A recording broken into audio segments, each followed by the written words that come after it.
Yo, what's going on, beautiful people? What's going on? It's Terrell, Hall of Fame, D-Line, TBKC, and all that sweet, beautiful, wonderful shit. Woo! Well, good questions are coming in, and let's answer them. What's the problem with elongated palates? What's the problem with closed nares? It's the nose if people don't know. What's the problem with any of these things? Narrow wind, what do they call them? Air passages or whatever you want to call them. Lack of functioning lungs. This is the problem. And no smart comments, please. But the number one problem that comes from this is this. Our bodies, just like the dog's body, it needs the air, it needs the oxygen to keep the body alive, you know what I mean? If not getting enough oxygen, the body starts to die. The body starts to die at, don't make me lie, but I think it's like around 80%. The body starts to die off if it goes up under 80% oxygen level in the blood.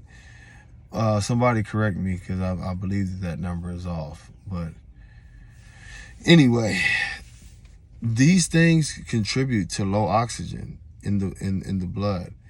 And this is one of the reasons why some of these dogs have kidney issues. Some of these dogs have liver issues. Some of these dogs have skin issues. A lack of oxygen to the body destroys the body in a multitude of ways. Not even the skin, you know what I mean, can survive properly with a lower level of oxygen. And this is what we tend to see from the dogs, is that they break down and they break down. And people are so worried about the 3-year lifespan. Well, one of the reasons with the 3-year lifespan is it's just a slow death. And I'm not trying to be dramatic, but if this puppy starts off at a young age not being able to breathe properly, he's at a huge disadvantage, because that amount of oxygen that's in his system is needed for proper growth and development. If the oxygen is low, he's not growing properly, he's not developing properly.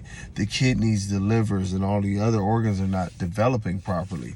As time goes on and the dog gets bigger, generally what happens is that the issue gets worse. The nares either have closed fully, or you have a situation where the dog has went so long without getting the oxygen, the proper oxygen levels, that the condition is worsening just through development.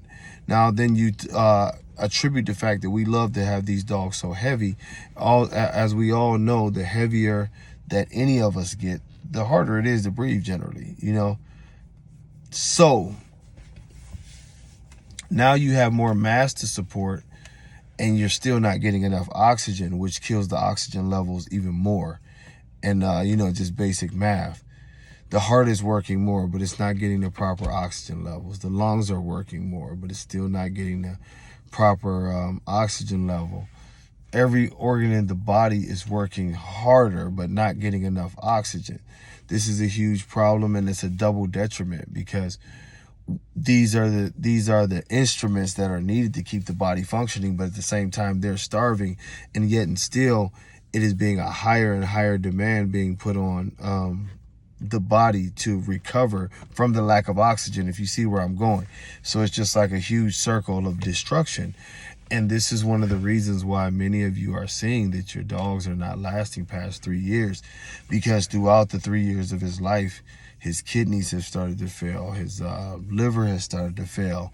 The lungs have taken so much punishment that the lungs have started to fail. The heart is failing. You know, the body in general is failing from its inception without enough oxygen. These things are mandatory, people.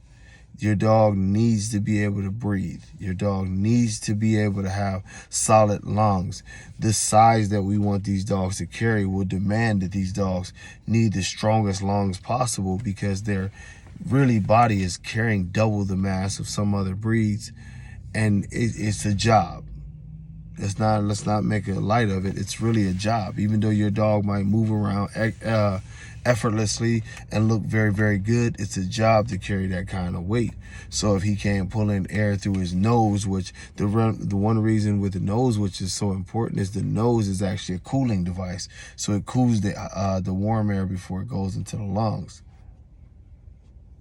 We have to get to a point to where the dogs are breathing properly through their nose, don't have these elongated palates, which are, you know, blocking the airways, and also making sure that that our dogs are not having the same issues as far as narrow breathing passages and different things like that. It needs to be fully functional, getting as much oxygen as possible to the areas that we need it to be. That simple. These people are trying to convince you guys that this is not important, that you can just have a surgery. There's no surgery that's really going to fix this. Yes, you can open up the air passages. Yeah, you can do the laser surgery, open up the nares, but it doesn't change the genetic profile. And the genetic profile says that this dog's puppies are supposed to have a high chance, a high risk of the same issues that that dog has. When that happens, of course, now we're spreading the genetics. Maybe after you've done all the work on your dog and got him beautiful and to where he wanted to be, and you decide to breed him, and he throws puppies that are just like him and need these surgeries that make it happen. Most people are not on top of things like that. They're going to, if anything, they're going to give up on the dog, or the dog will never be treated. But one way or the other, it's not the right way for things to be. We have to get back to a point to where we understand 130% that these dogs need to be healthy for survival. Right now, we're seeing a lot of them check out in the 2 and 3 year old range.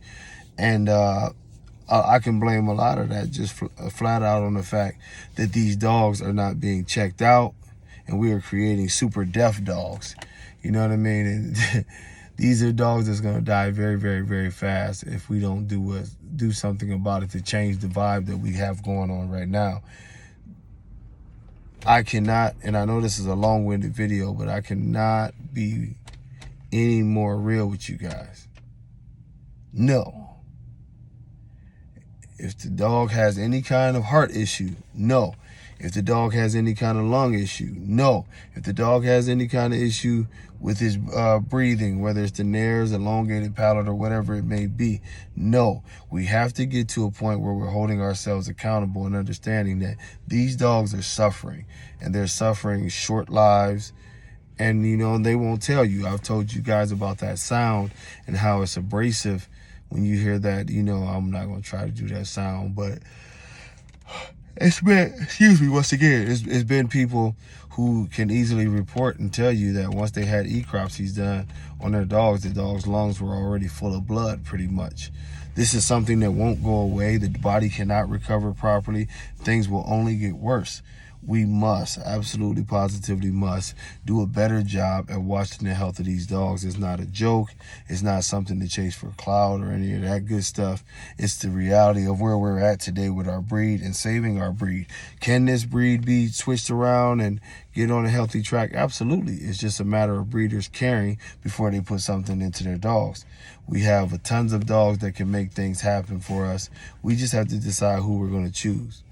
But I know these videos were long and somewhat boring. I'll have better ones later. God bless y'all. Much love. Peace.